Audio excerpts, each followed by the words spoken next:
Hello friend, मैं आनंद राज आप सबों के बीच। देखिए, आज हम बीएड सेकेंड ईयर का देखिए जो ऑप्शनल पेपर होता है 11 ऑप्शन जो कोर्स 11 है आपका, उसमें देखिए 3-4 पेपर होता है। देखिए लेकिन मुख्य रूप से यानी मेन रूप से मतलब मुख्य रूप से आप बोलिएगा तो 2 पेपर मतलब चलता है बिहार यूनिवर्सिटी में। आपका एक चलता है आपका गाइडेंस एंड काउंसलिंग और दूसरा चलता है हेल्थ एंड फिजिकल एजुकेशन, समझे। तो देखिए अभी हम आपका गाइडेंस एंड काउंसलिंग का लेके आए हैं वीवीआई क्वेश्चन जो बिहार यूनिवर्सिटी के लिए इंपॉर्टेंट है, समझे।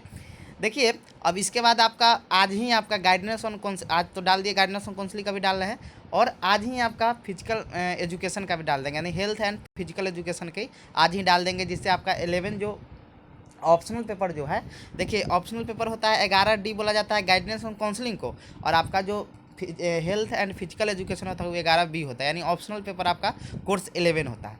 तो आइए हम स्टार्ट करते हैं। देखिए एक और चीज़ है, अब आपका सब पेपर का गेस हो जाएगा आज, अब सिर्फ बच जाएगा आपका मेथड का। तो हम कोशिश करेंगे कि मेथड का भी आपका गेस हो जाए, समझे।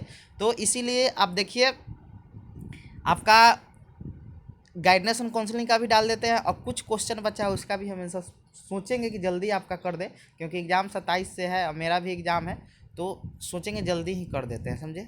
तो आइए स्टार्ट करते हैं। देखिए लिखा हुआ है BEd second year VVI question 2021, course है 11D। 11D का नाम है गाइडेंस एंड काउंसलिंग। क्या नाम है? Guidance and counselling. देखिए इस चैप्टर मतलब कोर्स से ही पता चल रहा है कि आपका एक क्वेश्चन गाइडेंस से और एक क्वेश्चन काउंसलिंग से फिक्स रहेगा, समझे। यानी क्या कहने का मतलब हुआ, एक क्वेश्चन गाइडेंस से और एक क्वेश्चन काउंसलिंग से फिक्स रहेगा। तो इसीलिए देखिए पहले समझ के कोई चीज़ पढ़िएगा ना, तो वो चीज़ आपका पेपर बहुत अच्छा जाएगा, समझे। एग्जाम में समझ के कैसे लिखना है, कैसे कौन क्वेश्चन पढ़ेगी एग्जाम में आएगा, तो इसके लिए थोड़ा अपना दिमाग लगाना पड़ता है, समझे। तो गाइडेंस एंड काउंसलिंग आपका कोर्स के नाम है, इससे क्वेश्चन 2 आपका बन गया, समझे, यानी 2 यूनिट आपका कंप्लीट हो गया इसी से, समझे। अब देखिए अब क्वेश्चन कौन कौन दिए हैं देख लीजिए। पहला क्वेश्चन आपका यूनिट 1 में है कि निर्देशन से आप क्या समझते हैं, इसकी आवश्यकता है महत्व की विवेचना की। देखिए आपका एक गाइडेंस हम बोले हैं क्वेश्चन आपका रहेगा ही रहेगा, यानी निर्देशन से रिलेटेड एक क्वेश्चन हमका आएगा ही आएगा, समझे। तो निर्देशन पढ़ ही लीजिएगा, समझे। तो क्वेश्चन आपका है कि निर्देशन से आप क्या समझते हैं, इसकी आवश्यकता है महत्व की विवेचना करें। यानी कह रहा है क्वेश्चन इंग्लिश में पढ़ देते हैं, define guidance, explain it's need and importance, समझे। दूसरा क्वेश्चन आपका है कि छात्र द्वारा सामना किए जाने वाले उन विभिन्न शैक्षिक समस्याओं जिनके लिए निर्देशन एवं परामर्श की आवश्यकता पड़ती है पर चर्चा करें। यानी कह रहा है कि छात्र द्वारा जो जैसे देखिए मान लीजिए आप अच्छा कॉलेज देखिएगा ना, तो उसके बगल में मतलब एक काउंसलर मतलब रहता है, मतलब कि कोई दिक्कत हो तो वहाँ पर बताने के लिए। तो वही कह रहा है कि छात्रों द्वारा सामना किए जाने वाले उन विभिन्न शैक्षिक समस्याओं जिनके लिए निर्देशन एवं परामर्श की आवश्यकता पड़ती है पर चर्चा करें। यानी define the barrier academic difficulties faced by the student that require guidance and counselling. देखिए इसमें हम तीसरा क्वेश्चन दिए हैं, इसमें 3 यूनिट आपको देखिए याद रखिएगा, गाइडेंस एंड काउंसलिंग में 3 यूनिट आता है, समझे, जिसमें 6 क्वेश्चन आएगा, 3 का आपको जवाब देना है, समझे। तीसरा क्वेश्चन यानी हम समझिए कि आपका तीसरा एक एक्स्ट्रा दे दिए हैं, इसको देख लीजिएगा। यानी 3 क्वेश्चन हम दिए हैं, गेस किए हैं। आपका तीसरा क्वेश्चन है कि संप्रत्यय और आत्मविश्वास में क्या अंतर है, स्पष्ट करें। यानी different between self concept and self confidence, समझे। ये आप 3 क्वेश्चन देख लीजिएगा किसमें, यूनिट 1 में। आइए अब यूनिट 2 आते हैं। देखिए यूनिट 2 में आपका क्वेश्चन है कि वृत्ति या जीवनचर्या, कैरियर जिसे बोला जाता है, नहीं बोला जाता तुम्हारा कैरियर क्या है, जीवनचर्या क्या है तुम्हारा, नहीं पूछा गया है। तो वही कह रहा है वृत्ति या जीवनचर्या से क्या अभिप्राय है, इसके विशेषताओं तथा करियर मास्टर की भूमिका एवं कर्तव्यों का वर्णन करें। यानी what do you mean by career, discuss its feature and role and duties of career master. अगला इसमें क्वेश्चन है कि विद्यालय में निर्देशन कार्यक्रम के विकास एवं आयोजन में निम्नलिखित मानव संसाधनों की भूमिका का वर्णन करें।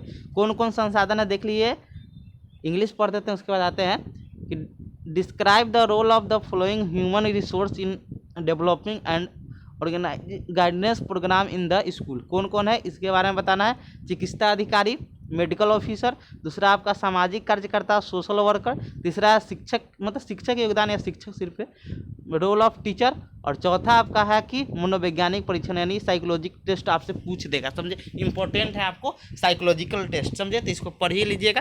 तो 5वां नंबर क्वेश्चन में इतना देख लीजिएगा, इनमें कहेगा आपको मतलब दो के बारे में कि 2 के बारे में आपको लिखना है। देखिए अब छठा क्वेश्चन आपका दिए हैं कि विद्यालय निर्देशन सेवा संगठन के प्रचलित सिद्धांत का विस्तार पूर्वक वर्णन करें। यानी कह रहा है कि describe the principles of social guidance service organization. अब आइए यूनिट 3 में आते हैं।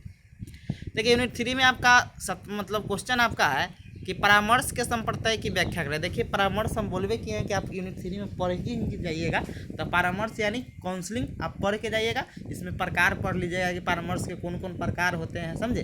तो परामर्श के संप्रदाय मतलब इसके बारे में संपूर्ण वर्णन होना चाहिए।